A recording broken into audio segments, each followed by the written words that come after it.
All right, so we're diving deep today into tenses, specifically how to really get a grip on them in our writing. We've got some really cool insights from Teacher Sam to guide us. Sounds fun. Yeah.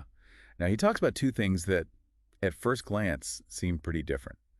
One is breaking down those crazy complex sentences we see sometimes. Yeah, this can be tricky. And the other is, get this, journaling. Journaling. Journaling. He says it can actually help you get better with tenses. Huh. Interesting. I wouldn't have thought of that. Me neither at first. But the more I think about it, the more I see there's actually a pretty cool connection between the two, like a hidden link. Mm. And that connection, well, that's what we're going to uncover today. All right, I'm all ears. Let's unravel this mystery, shall we? Okay, so first up, complex sentences. Teacher Sam's point is that, well, they often mix different tenses together. And that can be confusing, right? Absolutely, yeah. It's like trying to follow a recipe with ingredients all jumbled up. Exactly. So his tip is to break those sentences down into smaller, simpler ones, kind of like untangling a knot, to see each tense clearly. Makes sense. Sort of like seeing the individual threads that make up the bigger picture. Right, and that's what makes you a stronger reader, A&D writer, because once you see how those tenses work together, you understand the sentence and the author's meaning way better. I totally agree. It's like you're not just reading the words anymore, you're understanding the flow of time, the sequence of events. You get a deeper sense of what the author is trying to convey. Okay, so let me give you an example. This is actually a sentence from Teacher Sam's material itself. Ready? He says, complex sentences often combine multiple tenses. Breaking them down makes it easier to understand their structure. Okay, yeah, I see it. It's a complex sentence for sure. Right, so let's try breaking it down. Complex sentences often combine multiple tenses. If we break these sentences down, it makes it easier to understand their structure. See, we've got present tense, combine, and then future tense makes it easier. Two tenses working together in one sentence. Wow, you're right. I didn't even consciously register that shift in tense while reading it the first time, but now that you break it down like that, it's so clear. It's like a little aha moment, right? Totally. And you know what else is cool? When you start noticing those different tenses, you can really pick up on subtle things the author is doing. Like, are they emphasizing something that happened in the past? Are they hinting at something in the future? It adds another layer of depth to your reading. That's fascinating. I've never thought about it like that before. Okay, so we've untangled complex sentences. Now let's switch gears to something that seems totally different. Journaling. Okay, yeah, that's the part I'm really curious about. How does journaling help with tenses? It seems kind of, well, random. I know, right? But Teacher Sam's point is that when you journal, you write freely, without pressure. And that helps you use different tenses naturally without overthinking it. That actually makes a lot of sense. It's like practice makes perfect, but in a way that doesn't feel like work. Exactly.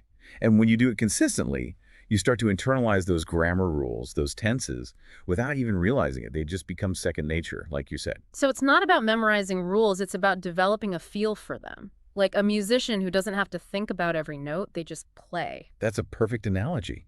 It's like training your intuition for tenses. And I think that connects back to those complex sentences we were talking about. Good writers use varied tenses naturally, effortlessly, just like you said, without overthinking it. So it's almost like dissecting complex sentences is like studying the sheet music, and journaling is like practicing the instrument. Exactly. You learn by observing the masters, and then you apply it in your own way. And, speaking of applying it, imagine this, you're journaling, right? Sure. And you write, let me see. Yesterday, I walked through this amazing, bustling marketplace.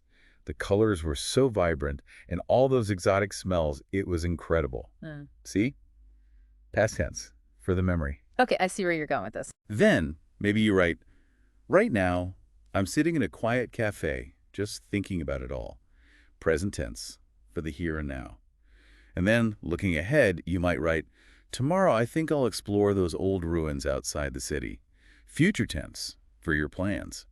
Just like that, you've used past, present, and future, all in one journal entry. That's a brilliant example. You've woven together a whole tapestry of tenses without even breaking a sweat. It just flows naturally. Right. And what's so cool is that when you go back and read your journal, you can actually see how your use of tenses evolves over time. You become more aware of them, more comfortable with them. It's like watching your writing skills level up right before your eyes. And it's a reminder that journaling isn't just about recording events, it's about reflecting on them too. It's about noticing patterns, growth, and those little nuances that make your writing unique. You've just hit on something really important. Reflection. It's not enough to just write. We have to look back and analyze. And that's where the real learning happens. Exactly. And when you combine that reflective journaling with the awareness you get from dissecting complex sentences, well, that's when the magic really happens. Now it's all coming together. See how those two seemingly separate ideas are actually linked? It's like two sides of the same coin. One gives you the knowledge, the awareness of how tenses work, and the other gives you the practice, the fluency to use them naturally. And together, they make you a more confident, expressive writer. Exactly. So, to sum it all up, understanding tenses is super important for clear and effective writing. But it's not just about memorizing rules, it's about developing a feel for how they shape our writing through both analysis and practice. And I think the key takeaway here is that mastering tenses doesn't have to be this daunting, complicated thing. It can be a fun, insightful journey of discovery, both in the words of others and in our own. Absolutely.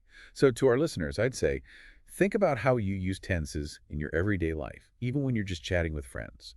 Do you jump between past, present, future? How does being aware of that change how you communicate? And how does it change how you see the world unfolding around you? It's amazing how much depth and nuance these little grammatical tools can add to our lives, both as writers and as human beings. Something to ponder, isn't it? Food for thought, for sure. And with that, I think we've reached the end of our deep dive for today. Thanks for joining us. It's been a pleasure exploring this with you. Until next time.